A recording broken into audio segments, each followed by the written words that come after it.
नाशिकचा प्राचीन रामसेतू होणार जमीनदोस्त। नाशिकमध्ये शनिवार सायंकाळपासून सुरू झालेल्या आणि रविवारी सायंकाळपर्यंत चाललेल्या मुसळधार पावसाने गोदावरीला पूर आला। या पुरामुळे नदीकाठावरील व्यावसायिकांचे नुकसान झालेच, पण सर्वाधिक नुकसान नाशिक आणि पंचवटी यांना जोडणाऱ्या सुमारे 70 वर्ष जुन्या रामसेतू पुलाचे झाले आहे। पुरामुळे आधीच कमकुवत झालेल्या रामसेतूची अवस्था आता आणखीनच वाईट झाली आहे। गोदावरीला आलेल्या कित्येक पुरांचा रामसेतू हा साक्षीदार राहिला आहे। रामसेतूची निर्मिती 1955 मध्ये झाली। तेव्हापासून रामसेतूने काही महापुरांचे आणि अनेक पुरांचे आव्हान लिल्या परतून लावले। त्यात 1969 आणि 2008 मध्ये आलेल्या महापुरांचा समावेश आहे। काही वर्षांपूर्वी रामसेतू पाडण्याच्या हालचाली सुरू झाल्या होत्या। 2016 आणि 2022 आणि आता पुन्हा पुरामुळे पूल पाण्याखाली जाऊन कमकुवत झालाय। पूल ठिकठिकाणी उखडला गेल्याने आणि काही ठिकाणचे कठडेही गायब झाल्याने पूल रहदारीसाठी धोकादायक झाला आहे।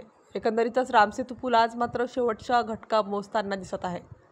त्या पार्श्वभूमीवर आगामी कुंभमेळ्यावेळी येणाऱ्या भाविकांचा भार हा कमकुवत पूल पेलू शकणार नसल्याचे वास्तव आहे।